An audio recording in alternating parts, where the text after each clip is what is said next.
बैठ जी को मुझे जागृत करने दो। आपका जो मुखमंडल है, आपका मुखमंडल वानर की भांति है, आपको देखकर डर सकते हैं, मैं नहीं चला रहा हूँ। उठिए बैदराज, उठिए चलिए बैदराज, मैं आपका क्या आपके राजा का परम शत्रु राम हूँ। मैं आपको जबरन उठवा कर अपने यहाँ आया हूँ। कुछ कार्य आपसे आने वाला है, इसलिए मैं आपसे विनती करना चाहता हूँ कि मेरे अनुज को ब्रह्मास्त्र जो अस्त्र है उसका प्रयोग कर मूर्छित कर दिया गया है। यदि अनुज का आप कुछ उपचार कर सके तो कीजिए ना, इसीलिए आपको उठा के लाए हैं। बाकी वार्तालाप बाद में हो जाएगा। मेरे अनुज का नाड़ी परीक्षण करके ये तो बता दे कि मेरा भाई बच जाएगा। देख लीजिए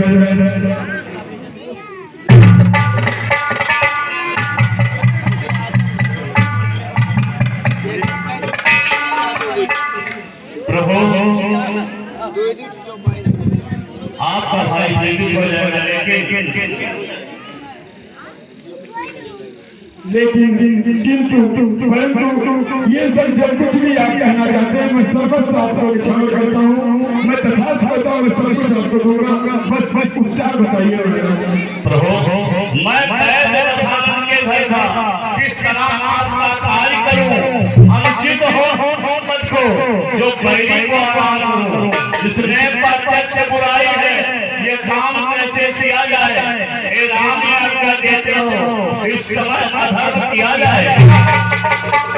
नहीं बैदराज, मैं जिसका वंश ही कुलों की मर्यादा को बचाने हेतु मिटता चला आ रहा हो, वह अनीति और अधर्म करने का उद्देश्य, अरे मैं तो स्वप्न में भी नहीं सोच सकता बैदराज।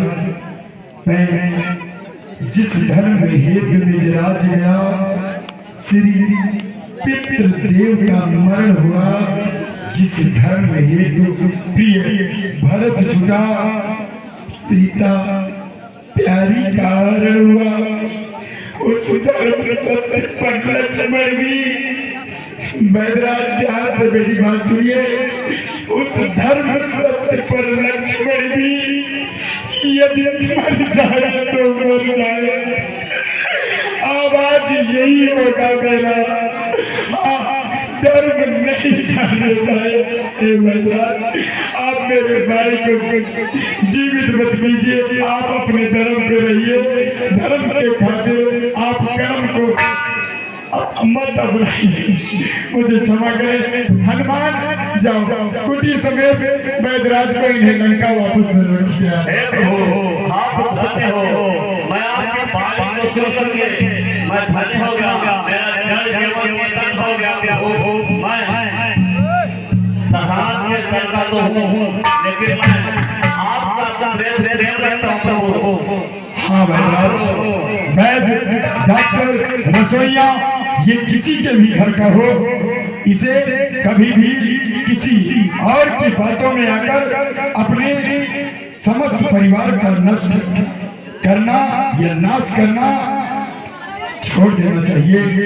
इसलिए आप वैद्य हैं, वैद्य का ना तो कोई मित्र होता है, ना तो कोई शत्रु होता है। आपका काम केवल उपचार करना है। इसलिए आप विलंब न करते हुए मेरे भाई का नाड़ी परीक्षण कर और औषधि यदि आपके कुटिया में है तो औषधि प्राप्त कराएं।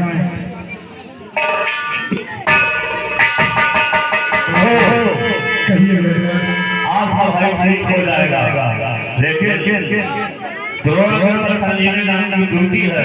अगर आपके पास कोई वीर हो तो उसे मंगा लीजिए। सूरज निकलने से पहले अगर ड्यूटी आ जाएगी तो लखनलाल जीवित हो जाएगा।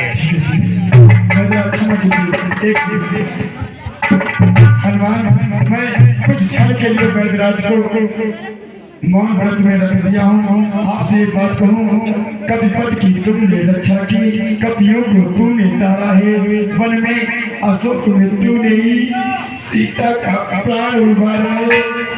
अब जान डालकर लक्ष्मण में राघव को पूर्ण सुखी करना, जो सदा तुम्हारा ऋणी रहा उसको फिर आज ऋणी करना। हे हनुमान, कुछ वार्तालाप मत करो। वैद्यराज जो संजीवनी बूटी नाम का कुछ है उसे बता रहे हैं, वैद्यराज से पूछो उसका रंग और रूप कैसा है, उसके बाद तत्काल यहाँ से प्रस्थान करो।